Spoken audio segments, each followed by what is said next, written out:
anti puncture system itu un- untuk di ban itu memang sudah ada, Pak. Tapi anti puncture system untuk motorcycle tire belum ada sampai sekarang.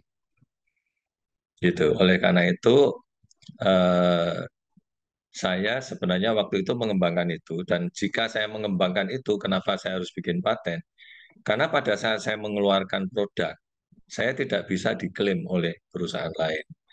Karena saya memiliki metode untuk membuat anti puncture system itu. Dan bukan hanya ilmu material, saya juga mendesain sistem robotikanya. Jadi untuk aplikasi itu kita menggunakan robot, dan robotnya sendiri itu kita bikin. Kita bikin. Bagi kami alma mater, ku berjanji setia, ku penuhi dharma bakti untuk Ibu Pertiwi di dalam persatuan. Saya Bambang Sadono di kanal Inspirasi untuk Bangsa. Saat ini saya sudah bersama dengan salah seorang alumni Fakultas fisika gitu. IPA. Memang kakak-kakak kelas itu memang menginspirasinya dengan di pusat.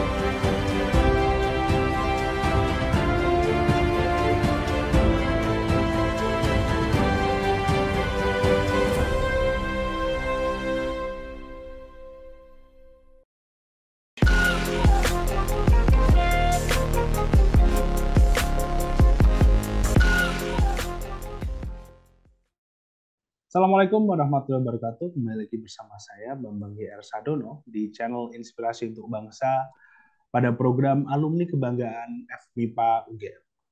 Pada hari ini kita kedatangan tamu yaitu Bapak Wijono Priyatmadi. Beliau adalah General Manager Tire and Material Design, Adikrasi Unggul. Beliau menyelesaikan pendidikan S1 Kimia di FMIPA UGM pada tahun 1993, mengawali karir sebagai R&D Product Development di PT Surya Raya Rubber Indo Industries. Kemudian beliau pernah menjadi rubber expert di PT Luhai Industrial. Dan seperti yang tadi saya bilang, saat ini menjadi General Manager Tire and Material Design di Adikrasi Unggul, serta menjadi Principal Consultant PT King Tire Indonesia. Yang tentunya pasti akan banyak kita dengar ceritanya dari beliau ya. Tapi pertama-tama mari kita tanya kabar terlebih. Bagaimana kabarnya nih Pak Dwi Jono? Baik, Alhamdulillah. Ya, selamat malam semua. Assalamualaikum warahmatullahi wabarakatuh. Waalaikumsalam warahmatullahi wabarakatuh. Alhamdulillah. Apabila begitu mungkin kita langsung masuk aja ya Pak. Ini Enggak, silakan. mengenai kita membahas mengenai FMIPA UGM seperti itu ya. Mungkin bisa diceritakan Pak, bagaimana dulu bisa tertarik masuk ke FMIPA UGM? Iya, dulu saya dari awal dari SMA itu memang tertarik ilmu-ilmu alam, di mana dulu sebenarnya saya mau masuk pilihannya antara fisika atau kimia. Dan akhirnya saya memilih kimia karena kimia itu lebih luas ya cakupannya untuk lapangan pekerjaan yang menurut saya waktu itu gitu. Demikian tuh. Baik, berarti memang dari dulu mengincar FMIPA seperti itu ya. Tapi kalau untuk UGM-nya sendiri memang dari udah ada inceran dari awal Pak untuk UGM-nya sendiri Pak. Iya, karena saya dulu sekolahnya kan di SMA 4 Solo ya.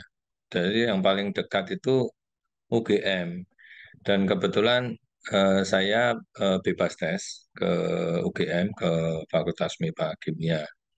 Ya sehingga memang ya nggak pernah tes bersama teman-teman untuk ini ya langsung dari SMA langsung masuk ke Kimia UGM, bebas tes ya. Baik, baik, baik. Kemudian pada saat masuk ke FMIPA UGM itu pada saat itu bagaimana Pak itu Pak pada awal masuk untuk sistem pembelajarannya mungkin apakah kaget atau bagaimana Pak? Mungkin bisa diceritakan. Sebenarnya sih semua ada bukunya, kemudian ada petunjuknya dan lain-lain gitu. Ya, cuman ya saya sih karena lebih suka ya dari dulu itu saya lebih suka pekerjaan tangan, artinya ya laboratorium. Ya sejak kecil memang saya juga dilatih oleh orang tua saya pendidikan teknik ya, artinya sering otak-atik gitu sehingga waktu di MIPA ya saya selain mempelajari literatur akademiknya, saya lebih mendekat ke kalau ada praktek saya lebih lebih suka gitu.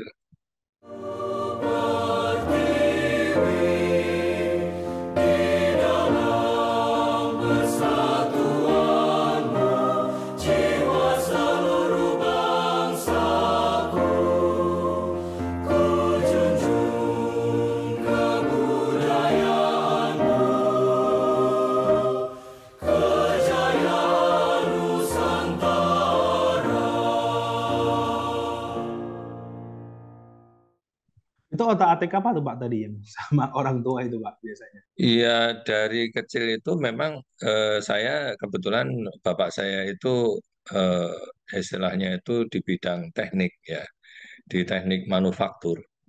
Nah, sehingga saya juga waktu kecil teman-teman apa namanya beli misalnya mainan ya, misalnya senapan atau apa gitu. Nah, kita itu diberikan oleh ayah saya itu peralatan komplit gitu. Sehingga saya membuat sendiri. Ya, mainan-mainan itu tuh kita buat sendiri gitu.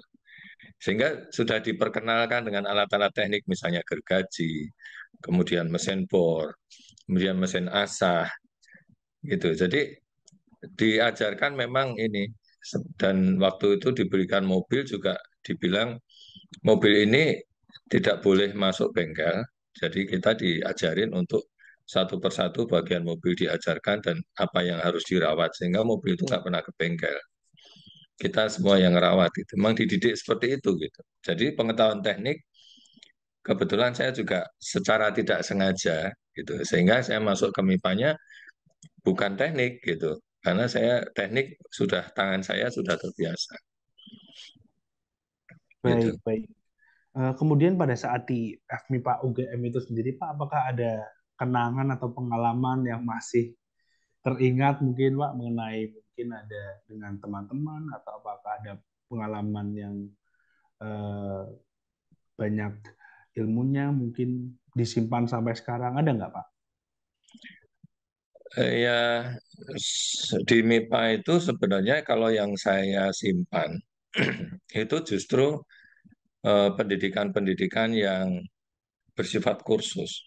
Jadi waktu selain saya kuliah itu eh, saya juga ikut kursus lain ya, tetapi diselenggarakan oleh fakultas. Itu misalnya manajemen laboratorium, penggunaan alat-alat eh, spektrometri, ya alat-alat yang waktu itu paling canggih ya karena hanya 5 perguruan tinggi.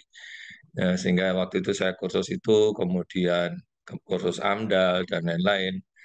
Jadi saya juga kursus komputer juga, sehingga di penelitian saya juga saya menggunakan ilmu eh, pemrograman saya. Sehingga eh, saya memang inginnya bukan hanya kimia, tapi kimia plus. Jadi saya nggak mau karena kalau saya lulus bersamaan dengan teman saya lulus kimia gitu. Nah, saya dengan dia bisa ditandingkan. Tapi kalau saya punya pengetahuan lain, saya tidak bisa ditandingkan lagi. Jadi saya punya pasar sendiri gitu. Nah, itu yang saya sangat teringat itu dan pada saat saya kira-kira 20 kira-kira 15 tahun setelah itu ilmu itu justru sangat dihargai oleh perusahaan internasional ya. Waktu itu Yokohama. Jadi waktu itu saya diundang ke Yokohama, Jepang di R&D Center-nya dan saya dipersilahkan untuk melihat peralatan-peralatan canggih yang dulu itu saya pelajari waktu di kimia itu, walaupun itu kursus pilihan, bukan mata kuliah secara wajib gitu ya, yang harus diikuti gitu.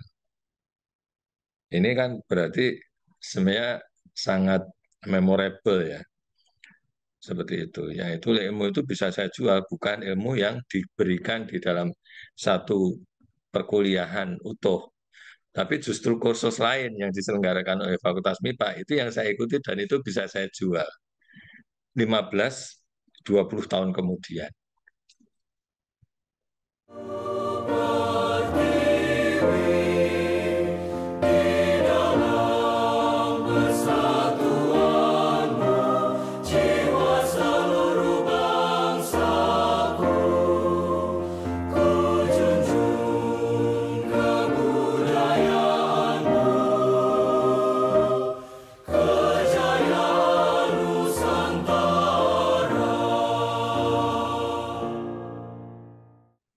Gitu. Baik, baik. Padahal pada saat awal tahun 90-an itu kursus-kursus seperti itu tuh hal yang normal ya Pak pada saat itu Pak. Eh, Tidak normal. Jadi saya nggak tidak mengerti tiba-tiba waktu itu ada kursus semacam itu dan saya pikir dan yang ikut nggak banyak Pak.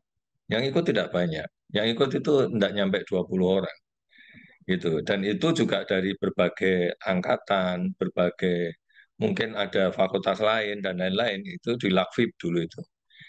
Jadi sekarang Lakfib mungkin sudah berubah gitu. Dulu Lakfib namanya. Iya, baik, baik. Kemudian berbicara mengenai perubahan nih Pak. Untuk lulusan FMIPA UGM sendiri ya Pak. Pada saat ini menurut Pak Dwi Jono bagaimana Pak kesempatan karirnya setelah lulus Pak? Apakah lebih banyak yang akan linear karena pasarnya memang lebih banyak yang membutuhkan pekerja dalam aspek mungkin kimia atau fisika atau malah lebih banyak kesempatan pekerjaan di bidang lain Pak? Monggo. Eh, Secara statistik saya tidak mempelajari ya teman-teman saya itu ada di mana.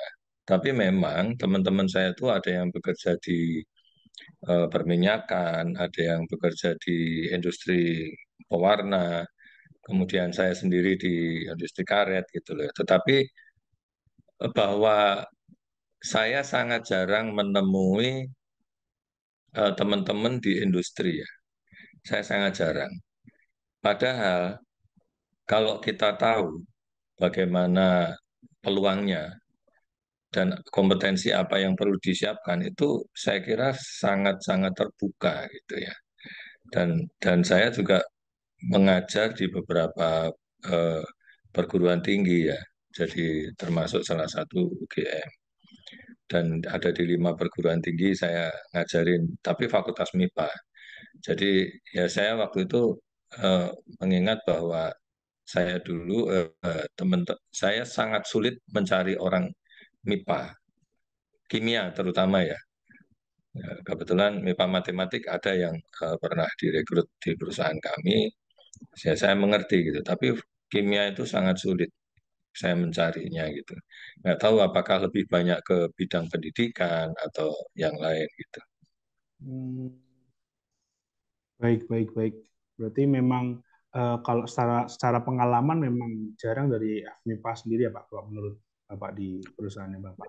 Iya, karena karena saya sebenarnya kan saya juga masuk di dalam di di istilahnya dimintai tolong ya oleh Fakultas MIPA UGM sebagai advisory board untuk kebetulan saya masuk di working group kurikulum dan saya kenapa masuk kurikulum karena bagi saya mempersiapkan generasi ke mendatang Fakultas MIPA terutama kimia karena saya kimia yang lebih bisa melihat bahwa pasar itu sangat terbuka dan kita bisa menjadi banyak masuk di bidang-bidang itu gitu. Begitu kira-kira. Baik, baik. Kemudian mungkin kita kembali lagi ke Pak Dwi Jono ya, Pak. Setelah tadi membahas mengenai FMIPA UGM sendiri. Mungkin bisa diceritakan nih Pak, bagaimana perjalanan karirnya hingga saat ini menjadi General Manager Pak. Mungkin bisa dimulai dari pada saat lulus kuliah itu tahun 1993, itu gambarannya kemana tuh Pak? Apakah pada saat itu pikirannya, oh saya mau langsung kerja, pendidikan atau bagaimana? Monggo. Iya, saya waktu itu karena saya juga punya ilmu lain yaitu ilmu komputer ya, sehingga waktu saya langsung bekerja di tahun 94 saya bergabung di perusahaan Astra ya di PT Surya Raya itu dan secara manajemen saya memang sudah dibidik oleh manajemen untuk masuk ke R&D. Di situ ya product development itu. Di dalam Pancasilamu, jiwa seluruh nusaku, ku junjung kebudayaanmu, kejayaan Indonesia.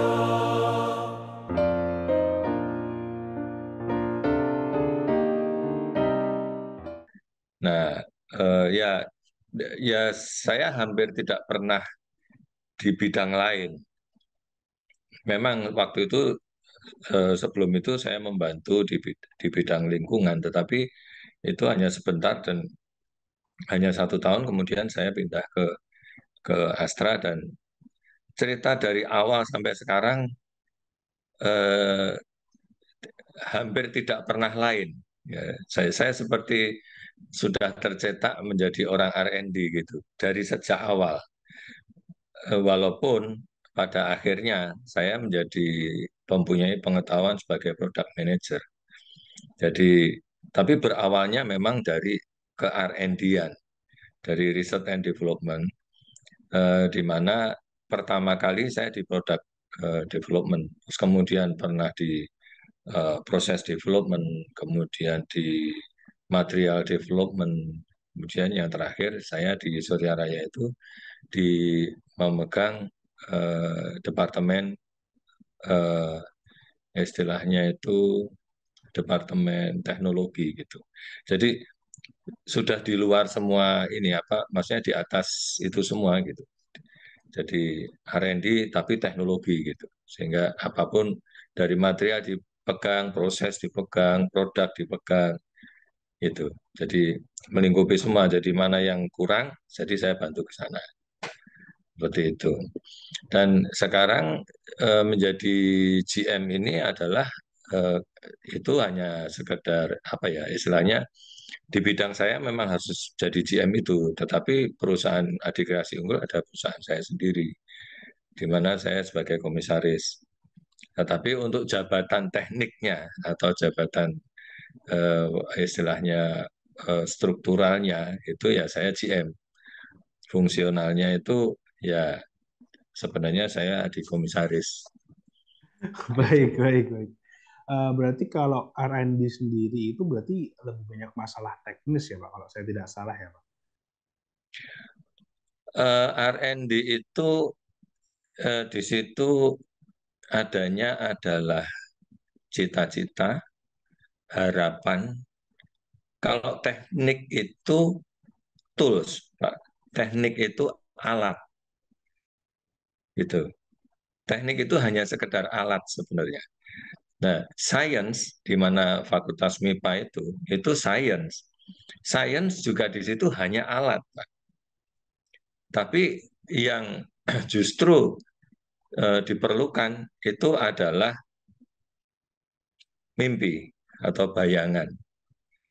Sehingga sebenarnya kalau saya mengajarkan di adik-adik MIPA itu bahwa menjadi mahasiswa Fakultas MIPA dan kemudian menjadi lulusannya itu adalah orang-orang yang hidupnya itu 5 atau 10 tahun yang akan datang. Jadi kita kalau teknik itu hidupnya sekarang, Pak. Tapi kalau cita-cita hidupnya itu 5 atau 10 tahun yang akan datang. Nah, sains dan teknik yang dibutuhkan untuk menjawab mimpi masa datang itulah hanya tools, Pak. Itu istilahnya. Sehingga kalau saya di manajemen di industri juga demikian. Saya sering bekerja itu bukan untuk sekarang. Walaupun pekerjaan sekarang itu saya kerjakan, Tapi ada porsi, mungkin 20% dari porsi hidup saya, kerja saya itu, saya gunakan untuk berpikir masa depan, 5 sampai 10 tahun yang akan datang. Gitu.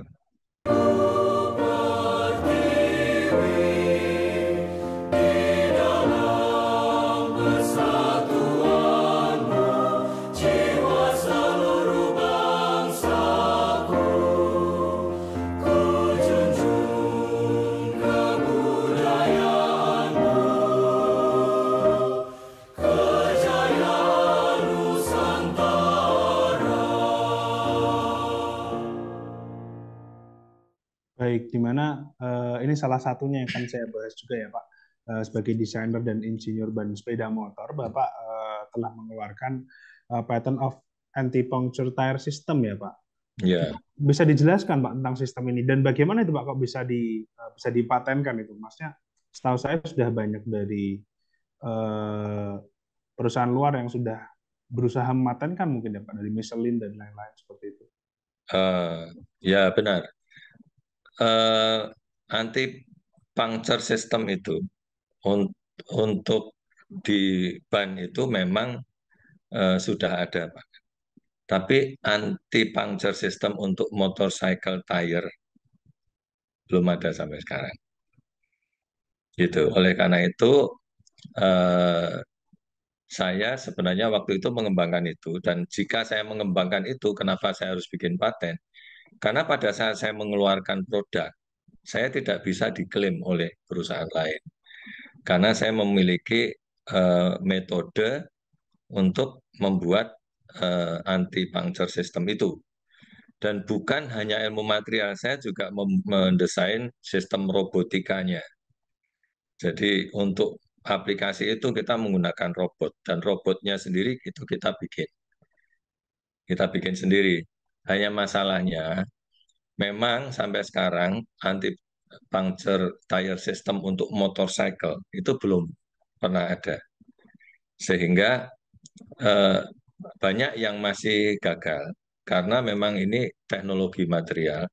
Tapi waktu itu saya itu mempunyai penelitian atau R&D. Saya mengerjakan eh, ke R&D-an ini sebenarnya di Nanjing, Cina.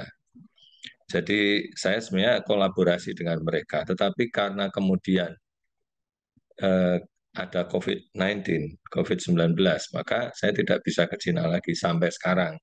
Sehingga proyek itu saya freeze dulu gitu. Walaupun ilmu itu tetap kita kembangkan, tetapi karena yang dibutuhkan oleh masyarakat sekarang bukan itu, belum itu dulu gitu maksud saya. Jadi saya harus mengisi permintaan masyarakat dulu, yang ke situnya belum. Begitu. Ya itu yang saya bilang tadi, itu untuk celengan 5 sampai 10 tahun ke depan. Sementara anti puncture tire system ini hanya antara, Pak. Sebenarnya itu bukan goals kita. Ya, goals kita itu nanti adalah airless tire. Bahkan kalau anti puncture berarti kan anti bocor. Tetapi bayangan saya adalah bukan hanya anti bocor, kita membuat ban yang tidak mungkin bocor sehingga anti puncture kan tidak diperlukan lagi, Pak.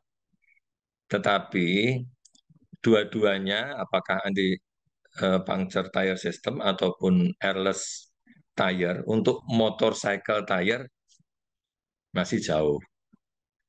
Tapi tetap kita tetap mengembangkan tapi masih di dalam rumah. Nanti kalau airless kita akan keluarkan, saya harus tulis paten dulu sebelum saya keluarkan produknya. Gitu, Pak. Baik, baik. Iya, memang beberapa saat yang lalu sebenarnya kalau tidak salah itu ada yang airless, tapi untuk yang mobil ya Pak, prototipe sepertinya ya. Itu pakai bahan apa itu? Lupa. Untuk airless itu sebenarnya sampai ya untuk sampai earth mover ya istilahnya eh, seperti sama juga apa namanya tank atau panser. Yang paling kecil itu sepeda. Sepeda itu airless sudah ada. Dan di Cina itu memang waktu saya penelitian di Nanjing, itu mereka sudah membuat itu gitu. Sebenarnya anti tire puncture system itu sebenarnya kalau sempat ya kita keluarkan, kalau nggak sempat ya langsung kita ke airless. Jadi sebenarnya ya, tapi dua-duanya pasar. Kita mau seperti apa ya nanti. Tapi saya harus menjawab pertanyaan orang 3 tahun ini dulu butuhnya apa gitu. Karena anti eh, puncture tire system itu saya harus penelitian di luar negeri, nggak bisa di Indonesia.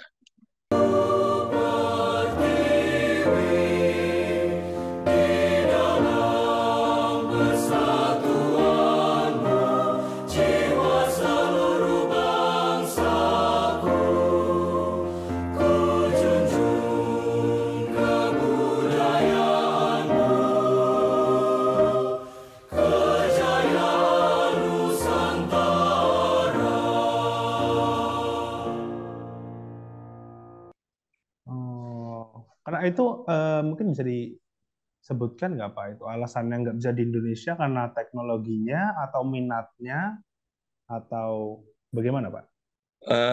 Karena material-materialnya itu lebih memang sudah tersedia di sana ya. Jadi kalau kita itu istilahnya membeli apa ngambil material dari sana ke sini gitu ya. Nah itu repot gitu. Kalau kita cuma sedikit-sedikit bolak-balik gitu ya. Padahal sebenarnya lebih gampang itu kita di tempat kita melakukan penelitian. Ya produknya itu istilahnya antara-antaranya itu baru bisa dikirim kemari. Kita bisa teliti di sini gitu.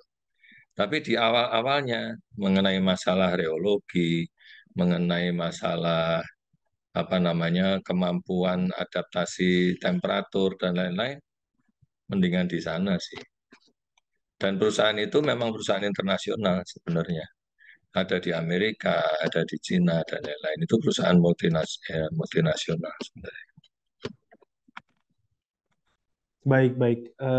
Kemudian ini dari apa yang saya baca ya Pak, Bapak juga memiliki banyak inovasi dan penemuan yang tidak dipatenkan, ya, Pak.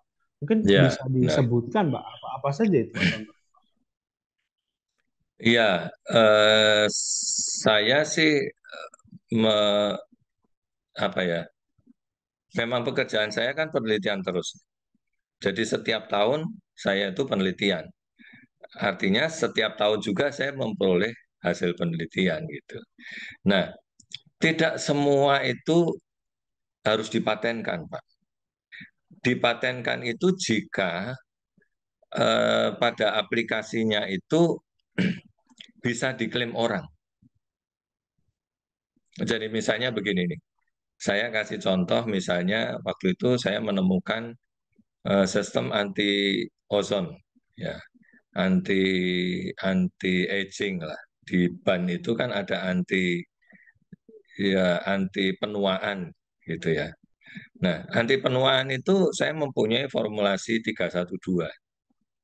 Itu penemuan saya di sekitar tahun 9 97 ya, 97 98 itu ya, sebelum Krismon itu. Jadi di situ tuh saya meneliti daya tahan karet itu untuk konsumsi Indonesia gitu. Tetapi hal ini kalau jadi produk, orang itu tidak tahu bahwa saya menggunakan formulasi 312 gitu. Nah, karena tidak tahu, nah kenapa harus kita tulis gitu?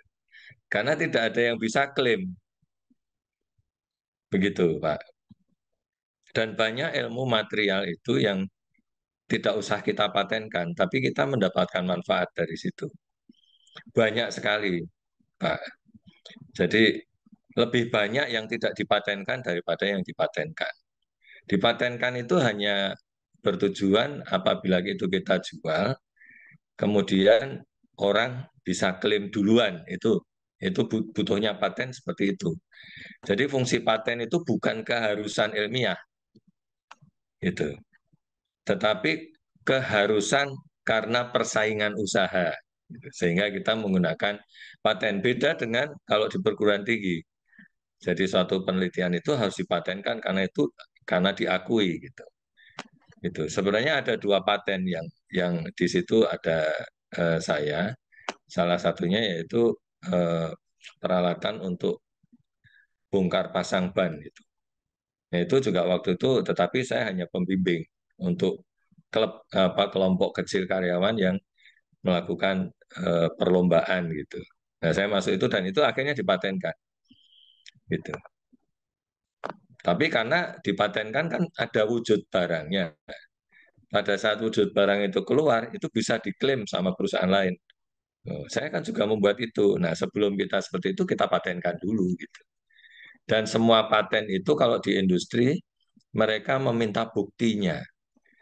Jadi, eh, paten-paten tersebut itu memang kita tunjukkan buktinya ini barangnya ada gitu. Bukan paten itu bukan hanya kita nulis paten terus barangnya nggak ada itu bisa ditulis paten itu nggak bisa. Jadi prasyarat haki di Indonesia itu memang harus sudah ada barangnya gitu. Nggak bisa kita punya cita-cita terus kita patenkan terus orang lain kalau mau bikin terus kita bisa siu itu nggak bisa gitu.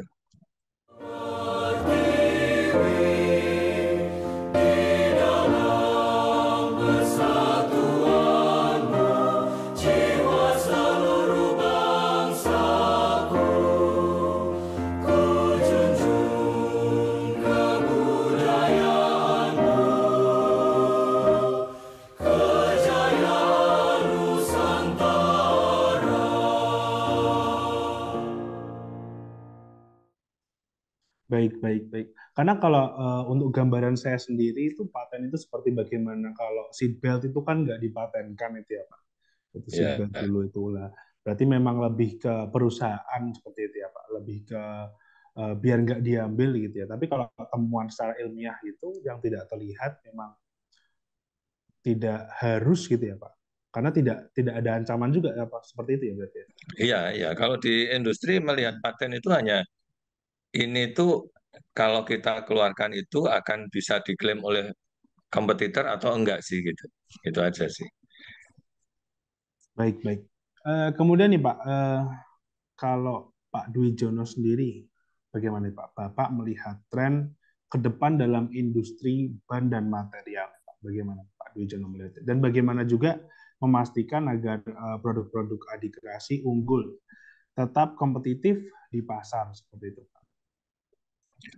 Ya, eh, nah itu sebenarnya kalau di, di dalam kita kuliah itu, saya di dalam kurikulum yang saya usulkan, itu di situ ada mengandung, ada BSTI, ada basic, kemudian science, ada teknologi, ada art, gitu.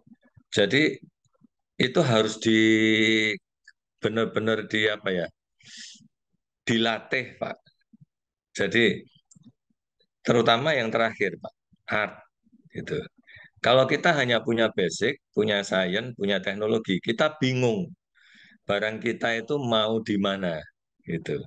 Tapi kalau ada art, kita itu tahu barang kita itu harus di mana, gitu. Nah, sementara saya karena saya sudah belajar art itu dari BSTA itu, maka saya itu eh, mempunyai perusahaan itu adalah istilahnya itu perusahaan yang istilahnya itu market company gitu. Jadi maksud saya begini, bahwa kita membuat produk itu bukan tujuan gitu. Membuat produk itu hanya alat gitu.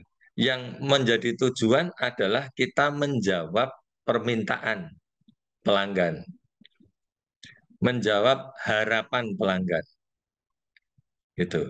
Nah, itu kita dekati dengan produk apa gitu. Sehingga produk Adikreasi Unggul sendiri itu kita mempunyai misalnya pelanggan mau minta apa, itu kita bikinin yang itu gitu. Karena ada suatu permintaan saja gitu. Jadi ada suatu istilahnya itu solusi. Pada saat kita menjawab solusi, maka barang itu ada. Jadi kita tidak membuat barang gitu, tapi kita membuat solusi gitu.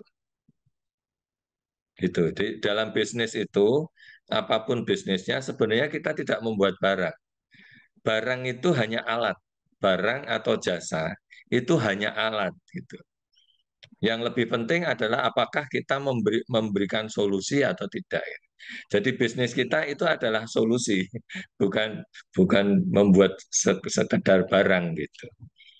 Nah, ada buku yang bisa dibaca oleh teman-teman, itu ada buku mengenai, namanya bukunya itu Field Marketing. Jadi kalau kita itu sebagai pemula, itu mending belajarnya Field Marketing. Sehingga kita itu bisa membuat perusahaan yang kecil, tetapi yang kecil ini bisa hidup. Karena kita itu Field Marketing. Di dalam buku Field Marketing itu juga dijelaskan salah satu historinya di Filipina. Di Filipina itu ada sebuah perusahaan eh, pasta gigi, ya kecil perusahaannya, tapi dia bisa hidup dan bisa mengalahkan perusahaan besar. Di buku itu disampaikan, kenapa dia bisa begitu? Karena dia belajar ilmu field marketing. Di eh, beberapa kuliah saya mengisi di Gajah Mada kemarin, di kelas internasional saya juga ngisi di situ, kebetulan lagi masalah entrepreneur ya. Itu saya masuki ilmu field marketing itu gitu. Gitu. Jadi karena seperti Matsusita juga. Matsusita ada di dalam pengajaran saya itu. Matsusita itu tidak pernah membuat barang, tapi yang dia buat orang. Dan orang itu akan memikirkan solusi. Pada saat orang itu memikirkan solusi, barang otomatis dibuat. Gitu, gitu Pak.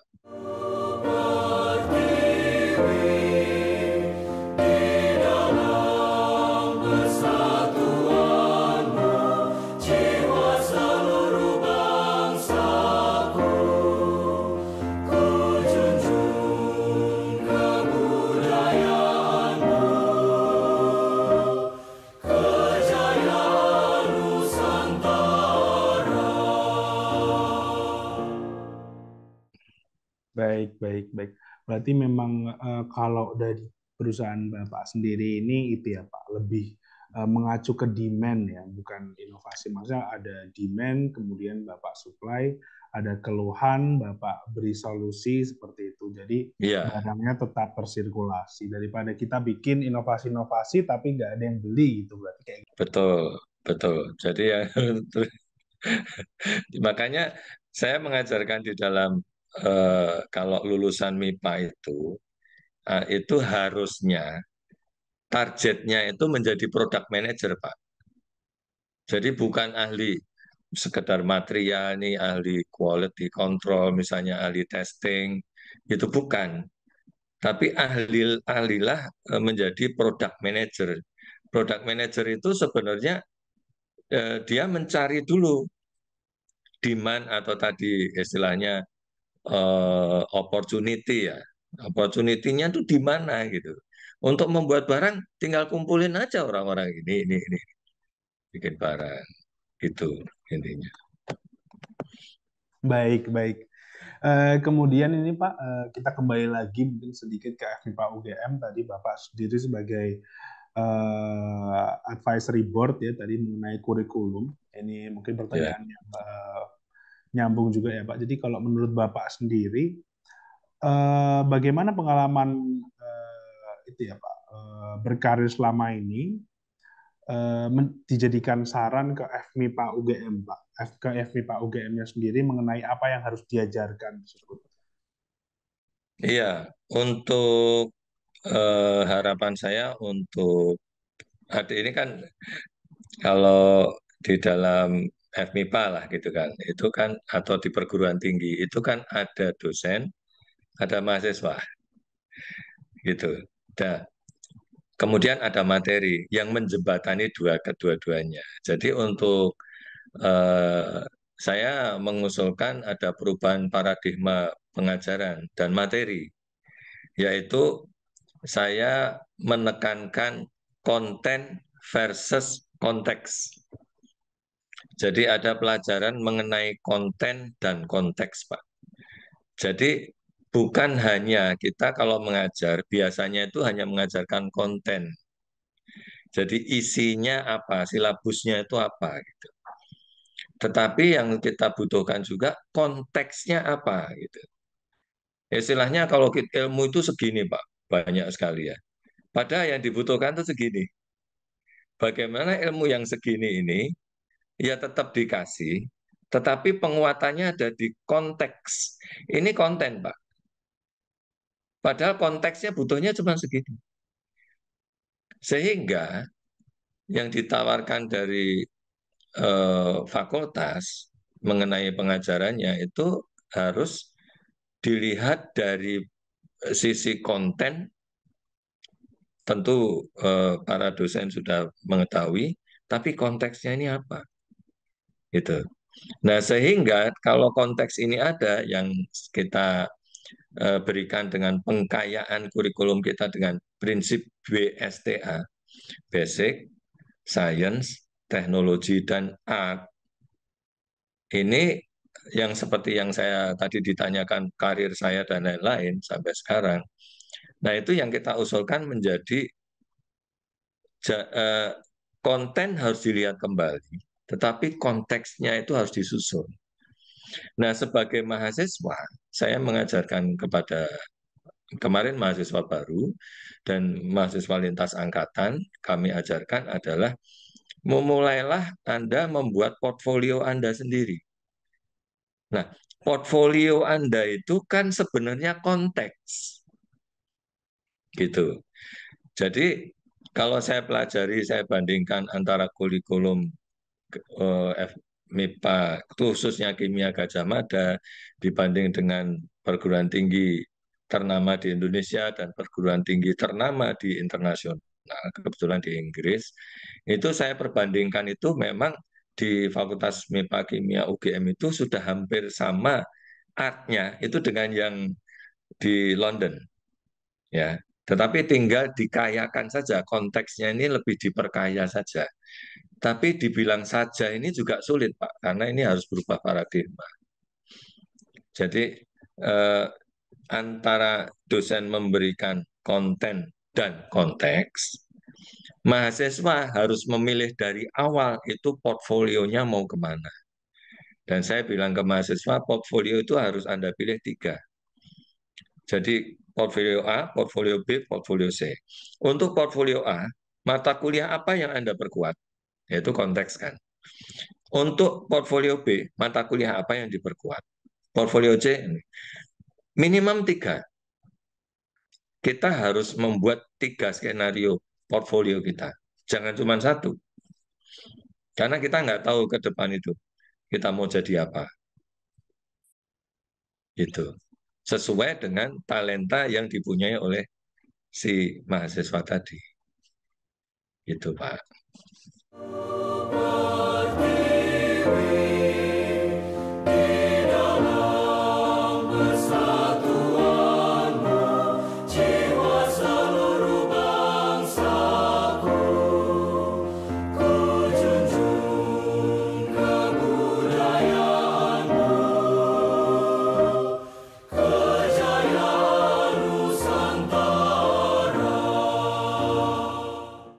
Baik, baik, baik.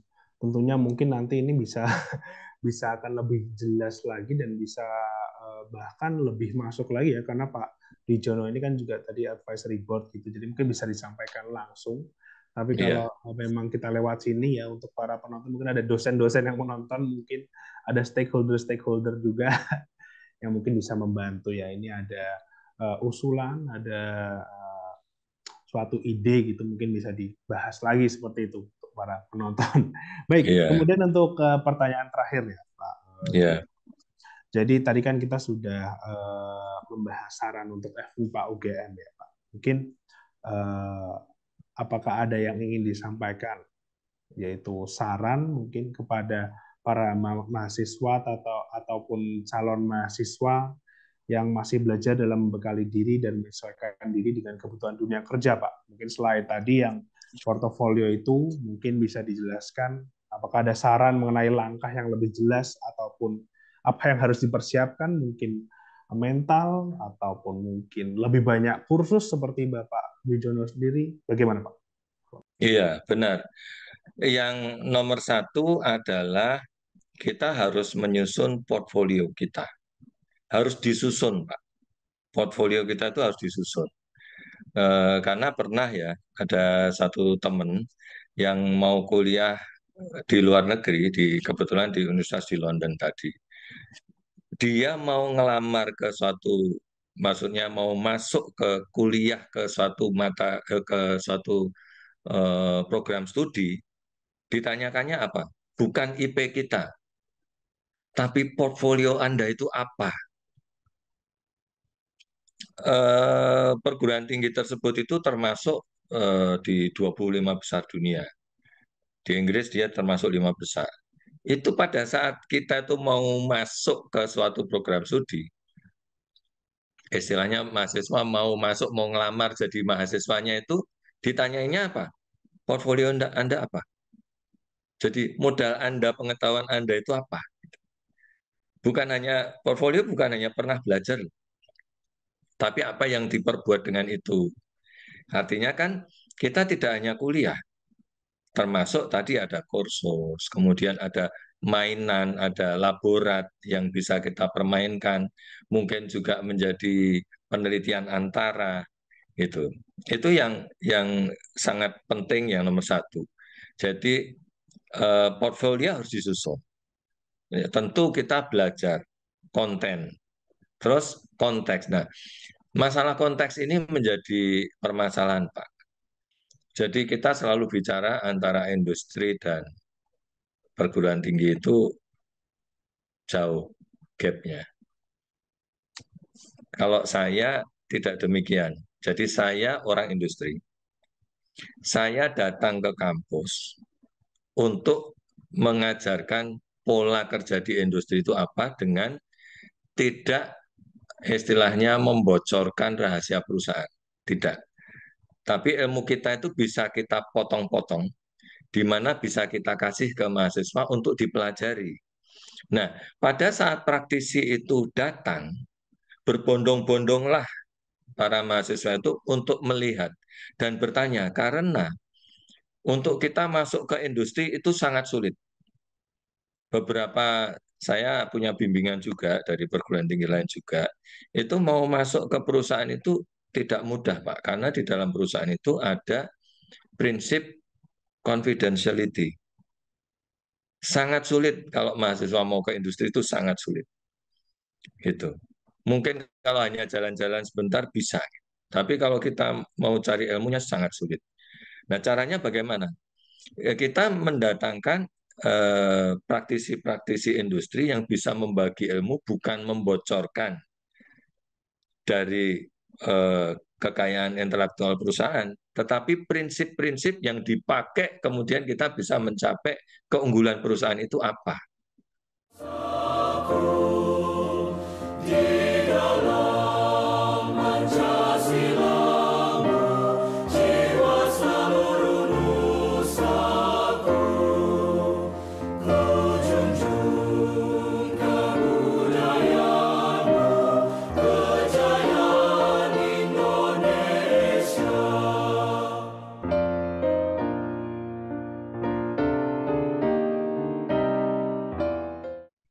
Nah, itu yang saya nasihatkan kepada adik-adik mahasiswa itu harus rajin kalau ada pengumuman mengenai apa ada praktisi itu, walaupun bukan angkatannya, walaupun bukan ini, datanglah gitu.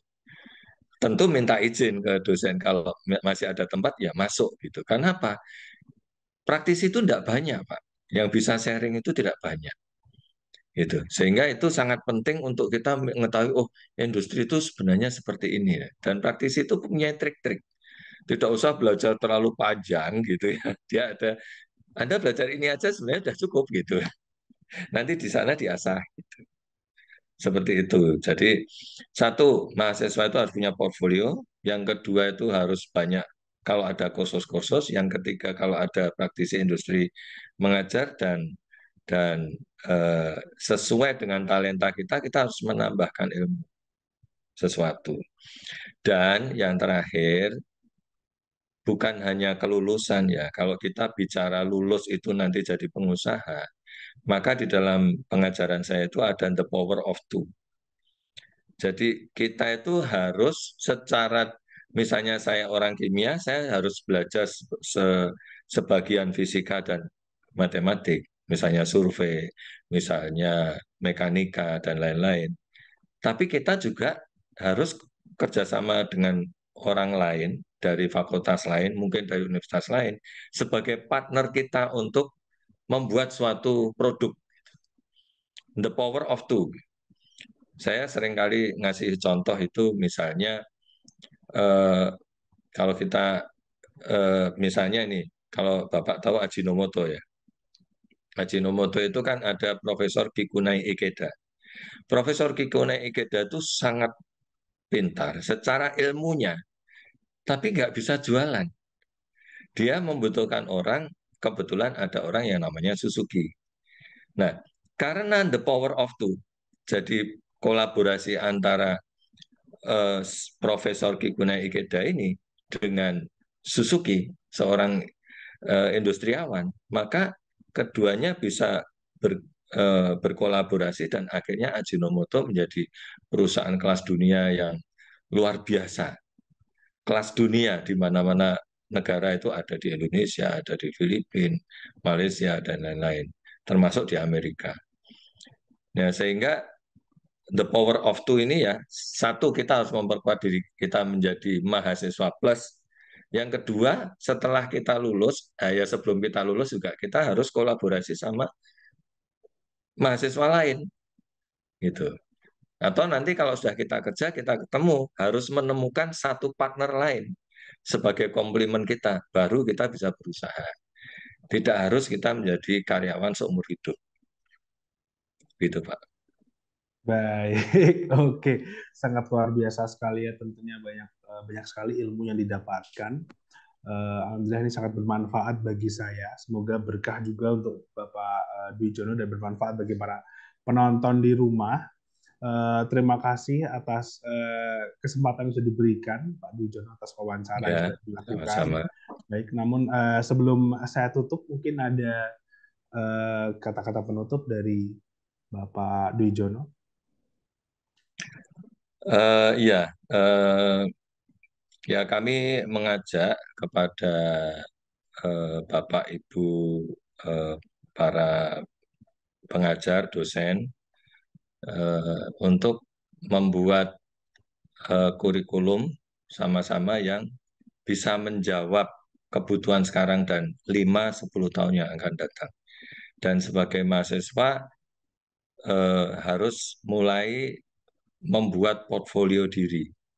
Gitu, bahwa kuliah bukan hanya menghabiskan waktu, tapi setiap waktu itu menjadi sejarah kita untuk masa depan kita.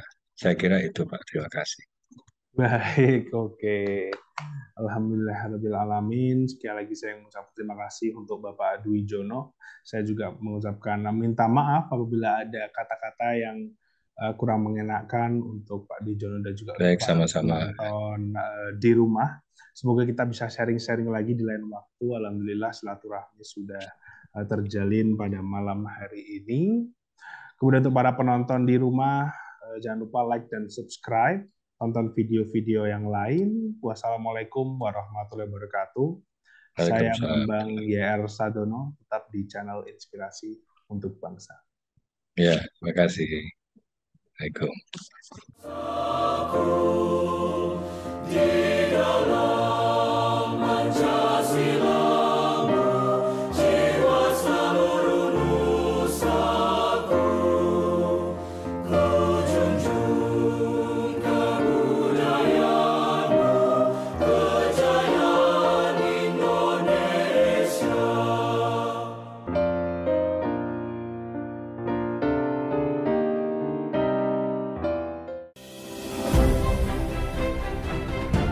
Saya Bambang Sadono di kanal Inspirasi untuk Bangsa. Saat ini saya sudah bersama dengan salah seorang alumni Fakultas fisika gitu. IPA. Memang kakak kelas itu memang inspirasinya dengan di pusat